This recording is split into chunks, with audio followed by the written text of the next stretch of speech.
Hello, welcome to our Q&A for National Geographic short-form documentary series Impact with Gal Gadot. My name is Chris Lemaire, and I'm a programmer at the American Cinematheque. And I'm thrilled to present this special conversation with the minds behind this powerful series. Today, we are welcoming the executive producer Jaron Varsano, director and executive producer Vanessa Roth, and the executive producer and host Gal Gadot. I want to start by thanking our longtime partners, National Geographic, just for making this event possible. And I also want to thank, of course, our American Cinematheque members that are tuning in for your continued support. Our conversation today is moderated by Alex Cohen, who is a journalist and host of Inside the Issues on Spectrum News. So without further ado, I'd like to turn it over to Alex and welcome the three panelists. Hi, everybody. I am Alex Cohen, and I am so honored today to be able to have a conversation with three of the primary folks involved with this terrific series called Impact. And I would like to jump in with a personal question with each of you, starting with you, Gal Gadot. Can you tell me about someone who in your personal life really had a deep impact? And you don't have to name any names, but who that person was and how it had you maybe thinking about the ways in which we can influence one another as human beings. Yes, and I could give you a name. His name was Abram Weiss. He was my grandfather. He was a Holocaust survivor who lost his entire family in Auschwitz, when he was 14. And he came to Israel and established his family and started new life there and all of that. But the biggest thing about my grandfather is that after the very traumatic life that he had, he never held a grudge. He didn't have one bone in his body that with hate or anything like this. Actually, the contrary, he was all about love and bringing people together and helping people whenever he could and enjoying and celebrating life and laughing out loud. And he had a tremendous effect on in my life. Sounds like a wonderful and very gracious human being, to say the very least. Jaron, how about you? Someone who really had an impact in your life? That will sound very cheesy because I was brainstorming with myself who had such a great impact on my life. And I would say that's my wife over there. I mean, her positivity and her way of being so approachable to people and attentive to people and caring. I mean, that had a big impact on me. When I was younger, when I met her, I was a bit more of a rock star, and me up and turned me into something that I'm very proud of. So yeah. Thank you, babe. Now I became a puddle of myself. If it can't get any sweeter than this. That is lovely. And I know those are two very hard acts to follow, but Vanessa, same question to you, someone who's really had an impact on your life and how it had you thinking about the way in which people can really influence one another. Yeah, I was first going to say, maybe I should go out of the room right now. But no, really, like, as a whole, my grandparents and parents really had such an impact on me, but really, and my children do now. But the person growing up that I really always think about is my sister, Samantha, who was adopted. She was born in Korea, and I was 8 years old when she came to our family, and witnessing and being the big sister to her, just watching how she had to grow up in a place where she was often seen sort of as the other, and she had physical challenges as well. And she just really impacted sort of everything about me and how I saw other people and how I saw other people see us, and see her and see how she handled that. Just has really always just impacted everything I do. Those are three great answers, and also different, but all seem to really highlight how timely a project like Impact on National Geographic is. Gal, can you talk to us a little bit about the iteration? How did all of this begin, this series? Yes, of course. Well, after the success of Wonder Woman and fame and, being able to reach so many people's social medias and, all these type of things, Jaron and I had already established Pilot Wave, our production company, and for a while we wanted to do something that will harness the reach that I had to so many fans and kind of shed light on stories that many times they don't get the credit that they need to be and they don't get told. And we wanted to do something good and bring some positivity to the world. And then we were actively looking, and then Impact came about. And you just made a really good point there, that sometimes there are these stories and these people who are so very worthy of our attention and the spotlight, but they don't have it for whatever reason, which in turn means sometimes they are hard to find. Can you all talk a little bit about how you found these very fascinating, powerful individuals who might not necessarily be on everybody's radar? Vanessa, do you want to start? Sure. Yeah, and I feel like it's not even that they're hard to find. There are actually so many people that are doing really incredible things. It's more about who we choose to profile, right? And whose narratives get attention and who we bring this light to. But I mean, not to simplify it, because also it was a process and a difficult process to go through and really find the right people for the series for us right now.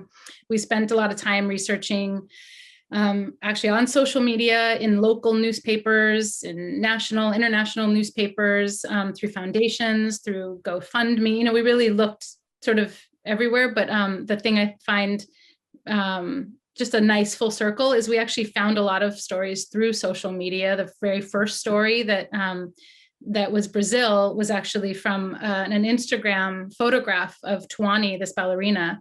And then Ryan, one of our other EPs and the man who shot the series and directed the Brazil episode, had found Tuani that way. And then he went and filmed. So what we've done is tried to really just amplify more of the things that already exist.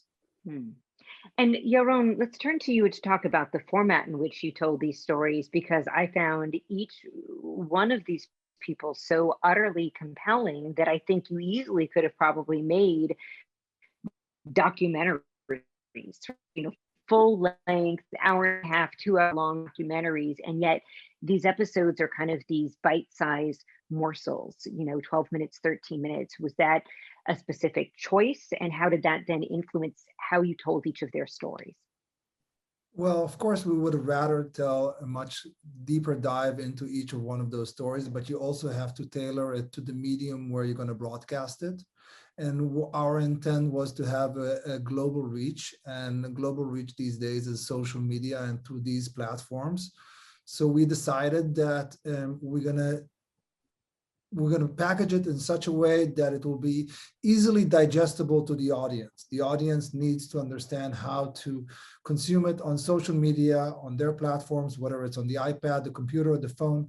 And you can have extremely lengthy features. And we chose to tell those stories in 12 minutes, which again, for all sake of matter, we would have much rather to have a much longer deep dive where we're probably going to have it when we're going to, all of these episodes will be combined into one long feature. So hopefully then we can have a much deeper dive into the stories. But I think, again, social media, the idea is to have something that people from all walks of life can consume it in a way that is, comes full circle in 10 to 12 minutes. And also be accessible and have the potential to become something viral. Because for us, one of the objectives that we have for the show is it's a call for action.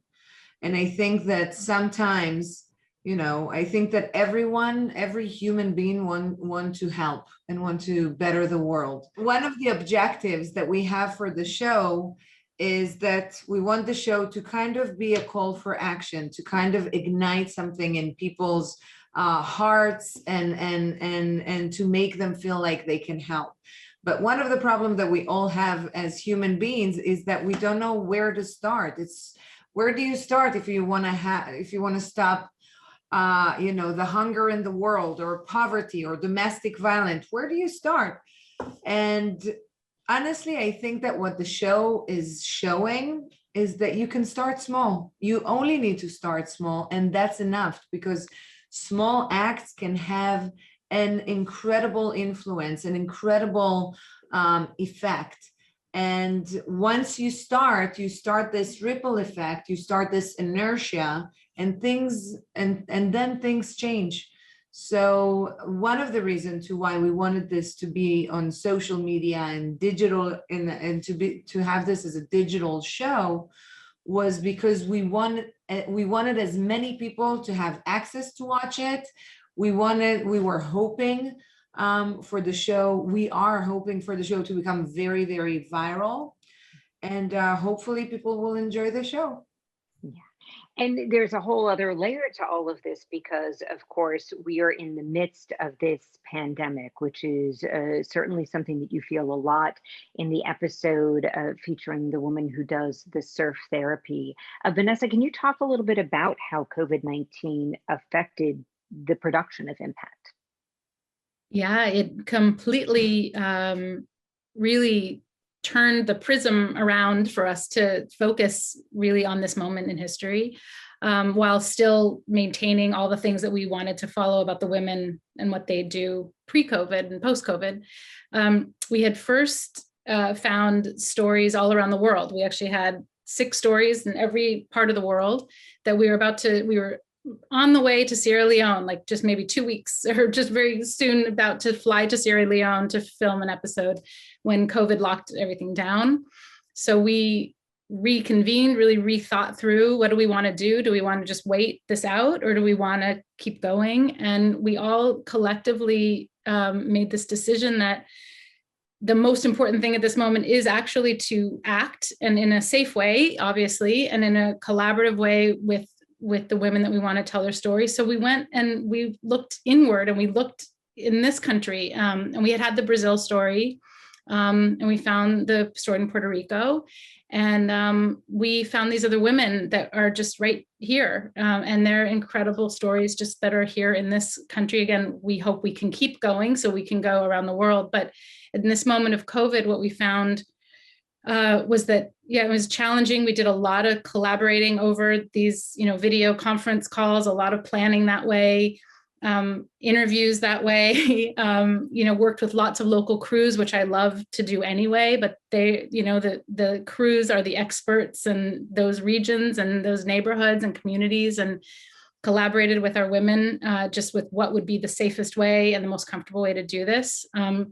But the most important thing to me was that it wasn't even in our plan, but what ended up happening was that we saw how the women's impact that they already had was just multiplied because they shifted what they did to impact their communities because of COVID. So like Tuani in Brazil, where she had a dance studio, it became the center of the community.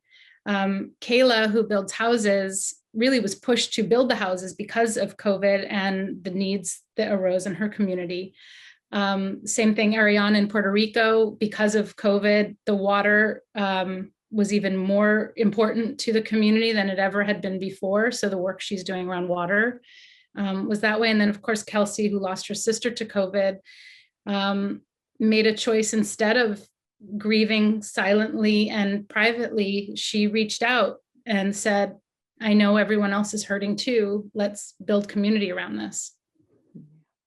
And I want to take a moment to note as well that even just the inclusion of Kayla and including her as a woman and that representation of transgender and non-conforming is so very huge and so very needed in this moment. I know with each of these stories, and especially with Kayla's, there is so much trouble and strife and problems that you could look at, for example, within the trans community that people are facing. And yet it also feels like you found the way to infuse joy into each of these episodes, because of course you don't want the entire production just to be about here are all of these problems that are in need of impact. Gal and Jaron, maybe you can talk a little bit about how you balance, especially considering these are short episodes, the need to address the issues and the problems that are out there, but also balance it with some of the lighter aspects to these narratives? I think, to start with, the people who participated in the show bring that light and bring that power. You can see it from all the ladies that we showcased. They have a very strong presence, and they're not here to gain points on social media, and they don't care about fame and glory. They're here to do good within the community. And I think that when you focus on that, what you get in return is so big and so powerful that it has to have some positivity. We live in an era where, everything is a little bit sarcastic and people react in a cynical way. But when you see good in its purest form, it has many layers. And one of the layers is to bring a little bit of joy, because you have to give a nod. Life is what's important after all. And these ladies are doing it in a way that, is inspiring to all of us. It can't be just one dimension. Totally. And you can see it from Kelsey, you can see it in everyone's story, in all the women that we have on the show, but especially with Kelsey, who experienced such a loss. She lost her twin sister, Audrey, for COVID. And instead of letting this loss put her down and getting into to a dark, sad place within herself, she completely, managed to transform the loss into something that is healing, into a communal joint experience where they helped her overcome the loss of her sister and she helped them overcome. Like, it's a beautiful, there are so many. I always say that I think that, the simplest things are the strongest and most powerful ones. And you see it with the example that I just gave you, and you see it in different moments that happens throughout the show. Like with Kayla, when she's talking about the times when she was a homeless person, and there was one person who gave her a break, who helped her. And sometimes all you need is just the one person to believe in you, to give you the chance. And then you can transform into something great. Now Kayla is in a position where she's the one who's giving the opportunities and giving break to other women that, that are now in her position where she used to be a few years ago. So there's something magical in the way, in humanity, and in the way that, people treat each other. And I do believe, that if we are more exposed to stories like that, rather than crime shows and all of that, which is great too. It's entertaining and it's all that, and I respect that. But I think it's essential, cynicism, like Jaron said, aside, I think it's essential that we bring these type of story to life so people can feel, as a beacon of hope. I totally agree. And speaking of beacon of hope, one of my favorite moments and scenes is from the story you tell in Michigan of this woman who works with young girls, young Black girls in this ice skating world, which is usually not a world that they see themselves in. And there's that moment where this little girl reads her poem, and there's just such joy. And it's funny, when Gal talks about how what we see in narrative Hollywood films, sometimes life is the best drama that you could never possibly script. Vanessa, can you talk about how you found those moments to really kind of, highlight what is in fact just real life for many people, but make it cinematic? Yeah, I think also the whole series, even the word impact, we talked about this word a lot, because really every single story is about a woman who's impacted by her circumstances in life. And I feel like with all of us, right, we're all impacted by something. And what our series is about, and what these women are about, is that they choose to then do something with that impact and then impact others. And I think that's where that positive turn comes. You know, in each of the films, we see what's impacting them, and then we make this turn to say, wait, you can do something or you can do nothing. And here's a woman who did something, as small or as big as it is. And so to me, the beautiful moments were things like you're bringing up Livy in the story in Detroit, where, you know, she's a 9-year-old girl. When we were filming about this ice skating connection, you know, that Cameron had with the kids. But then she read these poems to me that she does. And I realized, you know, that's what this episode and that's what this series is about. Actually, the skating is gorgeous and beautiful, and it's a vehicle for them to connect. But really, it's about this feeling and knowing that you are empowered as a child or as a growing person, and that we impact each other in all kinds of ways on and off the ice. You know, that Cameron sees them skating, but the confidence the girls are given skating gives that bravery, you know, to Olivia to then share, you know, her words. And so I just thought when we were putting that episode together, just the marriage of the skating and the beauty and grace and power of that with her words, just to me said everything about what we're trying to capture in the series. Jaron, as the man in this conversation, I'm curious if there's something that you feel like you learned about women overall in all our many different ages, races, behaviors that maybe you didn't know before or surprised you.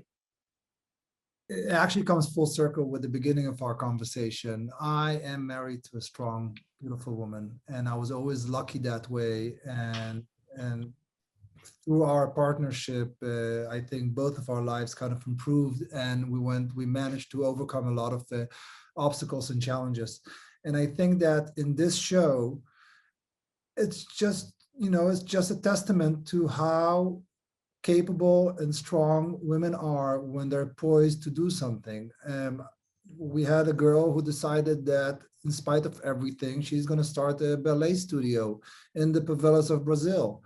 And she managed to convince her students to lift bricks and walk up a mountain in order to build it. This is something that is unimaginable. And I think this is something that is beautiful to see. We have a girl that decided that she's going to solve the water problem in Puerto Rico. I mean, those are big challenges that people just wake up one day and they want to take it. I mean, I do believe that you have on both genders, you have those capabilities. But I think that, you know, women are dealt a much more difficult card. I think that on many occasions, I don't know if they're being set up to fail, but they're being underestimated. Now, I know for myself how strong this gender is. I'm going to have another daughter in my life, and all women in my life are extremely strong and poised and you know that they can overcome challenges. And I think this is just an opportunity to celebrate all of that.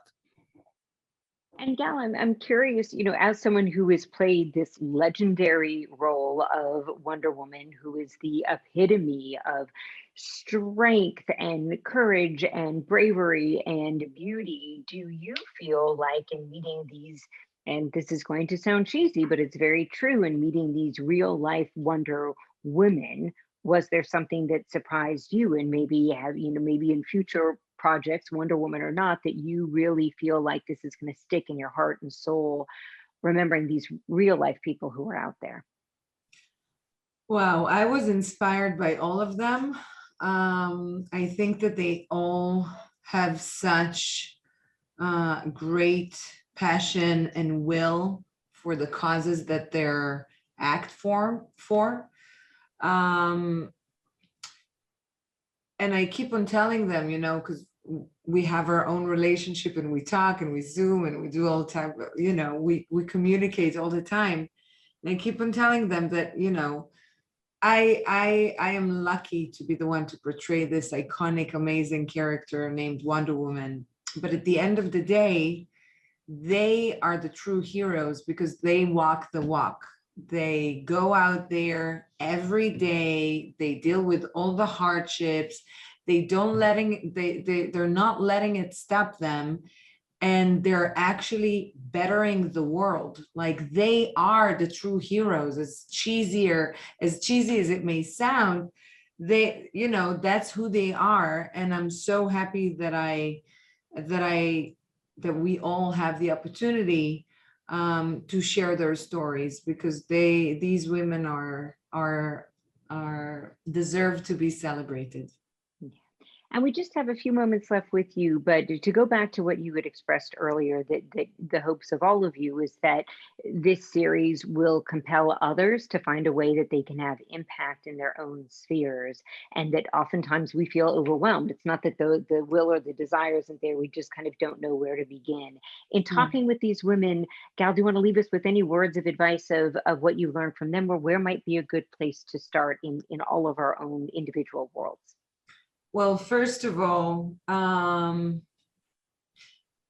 you know, before we started shooting the show domestically because of COVID, the show was meant, like Vanessa mentioned before, was meant to be a global show. And the reason to why was that we wanted to show the connectivity between humankind. We wanted to show how, no matter where you're from, essentially at the end of the day, as human beings, we all suffer from similar issues.